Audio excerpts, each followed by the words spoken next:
আসসালামু আলাইকুম সবাইকে। আশা করি সবাই অনেক ভালো আছেন। আলহামদুলিল্লাহ আমি অনেক ভালো আছি। আজকে আপনাদের জন্য নিয়ে এসেছি নতুন একটা গল্প। আজকে গল্পটা হচ্ছে অসাধারণ ভাই ও বোনের গল্প। আশা করি আপনাদের অনেক ভালো লাগবে। ভালো লাগলে অবশ্যই লাইক ও কমেন্ট করতে ভুলবেন না। তাহলে চলুন গল্পটা শুরু করি।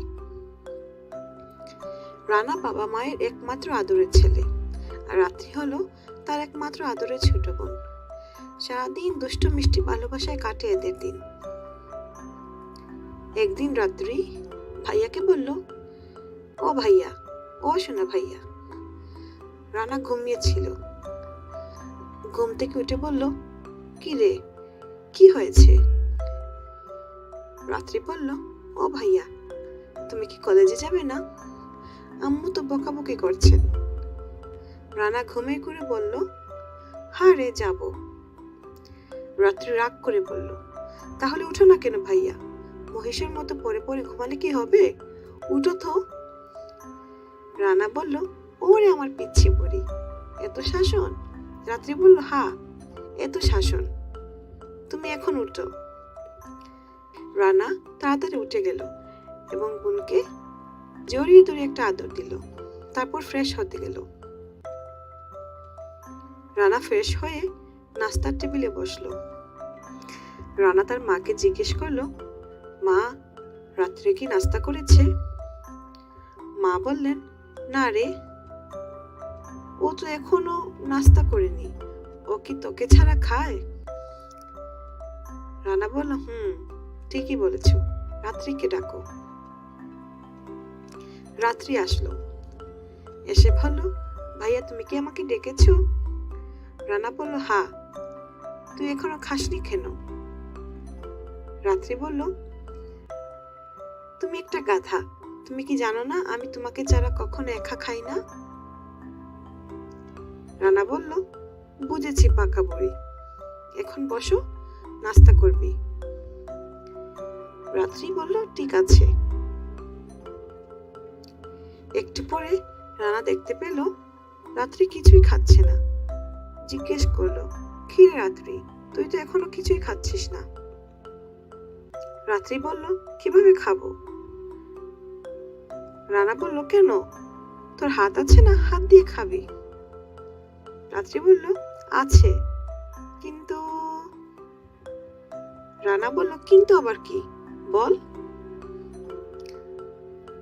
রাত্রি বলল, আমার হাত তো।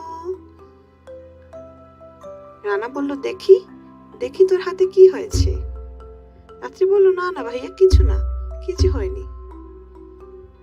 রানা হাত দেখে চিৎকার করে বলল, আল্লাহরে, এটা কিভাবে হলো?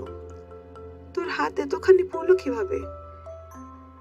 রাত্রি বলল, দূর ভাইয়া, এইটুকু কিচ্ছু হবে না। রানা বলল, আজকে আর কলেজে যাব না। মা, ও মা, এদিকে আসো, তাড়াতাড়ি আসো। মা এসে বললেন, কি হয়েছে? রানা বলল, মা, রাত্রে ভাত কিভাবে পুড়ে গেল? মা বললেন, আর বলিস না, রাত্রি সকালে এসে আমাকে বলল, মা, আজকে আমি ভাইয়ার জন্য রুটি বানাবো। আমি বললাম, তুই পারবি না, কিন্তু জানিস তো তোর বোন কত জেদি, কিচ্ছু শোনে না। তারপর আমি ওকে রান্নাঘরে রেখে রুমে এসেছিলাম। তারপর ও গ্যাস চালু করে কিভাবে যেন পুড়ে ফেলে। রানা তার বোনকে অনেক বকাবকি করলো, এই পাগলি, তুই রুটি বানাতে গেছিলি কেন? তোকে কে বলেছে রুটি বানাতে? রাত্রি বলল, বারে, আমি আমার ভাইয়াটার জন্য বুঝি একটু রুটি বানাতে পারবো না? রানা বলল, শিখেছিস তো বড় বড় কথা, তাহলে হাত পুড়ে গেলে কেন? রাত্রি বলল, ধুর ভাইয়া, এইটুকুতে কিছু হবে না। রাত্রি এসব বলছিল আর রানার দু চোখ বেয়ে পানি পড়ছিল। আর ভাবছিল, এত ভালোবাসা তাকে এই পিচ্ছি বুড়িটা, এইটুকু বয়সে সে এত কিছু করতে চায় তার জন্য। রাত্রি জিজ্ঞেস করলো, ভাইয়া তুমি কাঁদো কেন? রানা বলল, তুই জানিস না, তুই আমার কলিজা, তোর কিছু হলে আমি বাঁচবো কি করে? অনেকটা পড়ে গেছে রে তোর হাত, তবু যেন সেদিকে তোর খেয়াল নেই। ভাইয়ের কথা শুনে খুব খুশি হয় রাত্রি এবং সে তার মাকে বলে, মা, তুমি তো বলেছিলে ভাইয়াটা পচা, আসলে তুমি পচা। দেখো ভাইয়া কত ভালো। ভাইয়া বলেছে আমি তার কলিজা। রানা রাত্রিকে বলল, তুই আর কোনোদিন রুটি বানাতে যাবি না। রাত্রি বলল, আচ্ছা ভাইয়া, আমি যাব না। তুমি কাঁদবে না, আর প্লিজ ভাইয়া, আমার লক্ষ্মী ভাইয়া। রানা তার মাকে বলল, মা, তুমি আমাকে আগে বলনি কেন এই কথা? মা বললেন, তোকে বলিনি, কারণ তুই এবার চিল্লাচিল্লি শুরু করবি, কান্না করে দিবি। রানা বলল, মা, তুমি খেয়াল রেখো রাত্রে যেন আর কখনো রান্নাঘরে না ঢুকে। আর রানা তার বোনকে বলল, এই বুড়ি চল, তোকে ডাক্তারের কাছে নিয়ে যাব। রাত্রি অভিমান করে বলল, এই গাধা, আমি বুড়ি না, তুই বুড়া। তারপর রাত্রি আর রানা তার ডাক্তারের কাছে যায়। রানা অনেক ভালোবাসতো তার এই ছোট বোনকে। রাত্রি সামান্য কিছু হলেই রানা অনেক কান্না করত। এভাবে চলতো তাদের ভাই বোনের পবিত্র ভালোবাসা। একদিন কিছু একটা নিয়ে মা বাবার সাথে ঝগড়া হয় রানার। সেদিন রানা সারাদিন বাসায় ফেরেনি। বাসায় না ফেরার কারণে রাত্রিকে অনেক চেষ্টা করে একটিবারের জন্য খাওয়াতে পারেনি তার বাবা মা। সারাদিন ও কান্না করেছিল আর চিৎকার করে করে বলছিল, তোমরা সবাই পচা, তোমাদের জন্য আমার সোনা ভাইয়াটা চলে গেছে, তোমরা যাও, আমার কাছ থেকে সবাই যাও, কেউ আসবে না। তারপর তারা অনেক চেষ্টা করে রাত্রিকে খাওয়াতে পারেনি। অনেকটা রাত হয়ে গেলে সবাই ঘুমিয়ে পড়ে, শুধু এই পাগলিটা ছাড়া। পাগলিটা সারাটা রাত ভাইয়ের আশায় জেগে থাকে। অনেক রাতে রানা বাসায় ফিরে আসলো আর না খেয়েই রুমে গিয়ে শুয়ে পড়লো। রানা যে এসেছে এটা রাত্রে কিন্তু ঠিকই বুঝতে পারলো, কারণ সে তখনও জেগেছিল আর কাঁদছিল তার ভাইয়ের জন্য। রাত্রি দ্রুত টেবিল থেকে এক প্লেট ভাত নিয়ে রানার রুমে গেল আর বলল, ভাইয়া, ও শোনা ভাইয়া। রানার একটু একটু ঘুম পাচ্ছিল আর ঘুমঝরিত কণ্ঠে বলল, কি রে বুড়ি, কিছু বলবি? রাত্রি কাঁদতে কাঁদতে বলল, ও ভাইয়া, তুমি কোথায় ছিলে সারাদিন?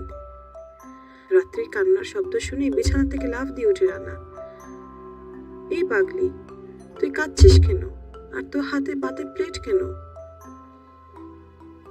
রাত্রি কান্না করে করে বলছিল, আমি ভেবেছিলাম ভাইয়া তুমি চলে গেছো, আর সারাদিন তো মনে হয় কিছু খাওনি, কারণ তুমি আমাকে না খাইয়ে দিয়ে আগে কিছুই খাও না।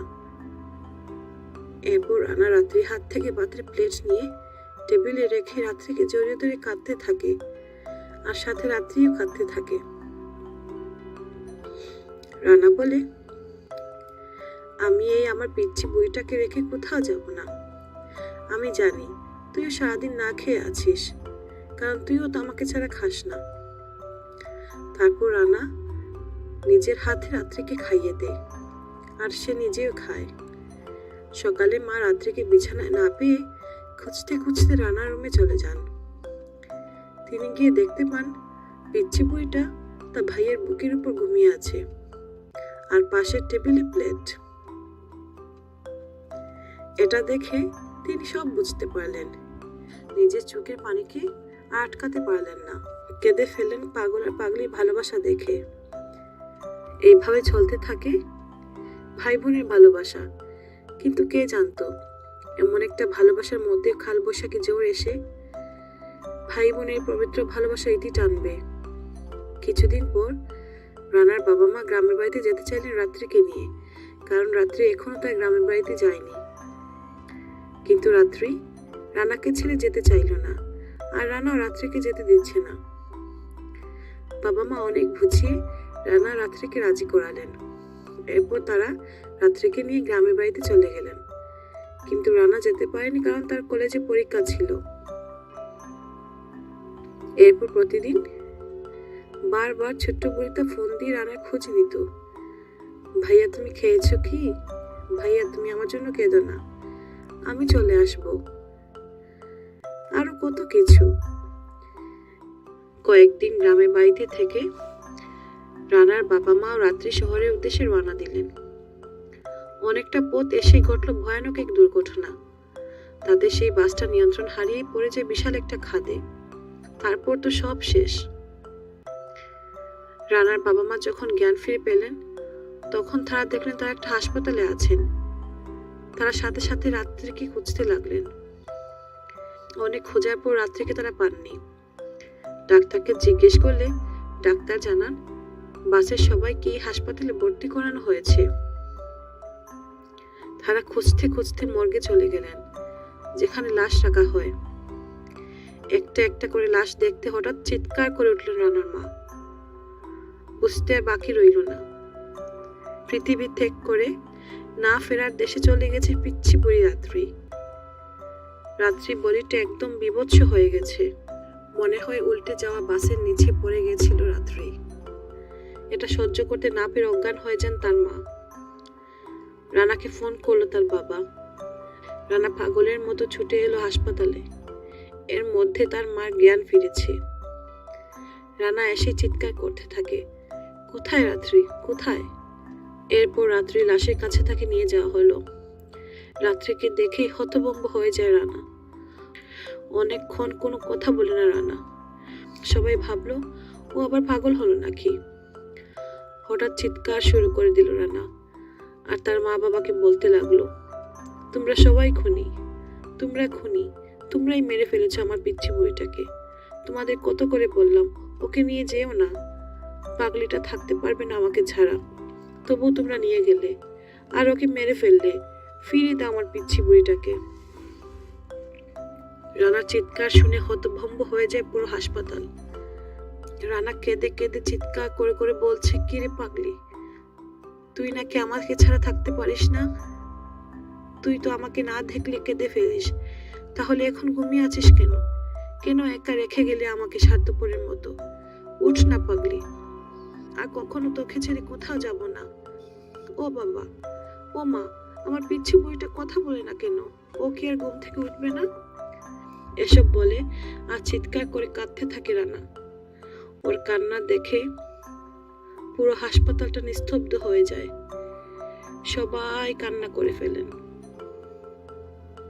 তারপরে ছোট্ট বইটাকে ছোট্ট সাদা কাপড়ে মুড়িয়ে রাখা হলো অন্ধকার কবরে। এরপর প্রতি রাতে রানাকে চিৎকার করে কাঁদতে শোনা যায়। বেশিরভাগ সে যখন খেতে বসতো আর পিচ্ছি বইটাকে দেখতে পেত না থাক খাবারের টেবিলে, তখন আর বেশি কাঁদে। মাঝে মাঝে রানাকে কবরের পাশে দেখা যেত।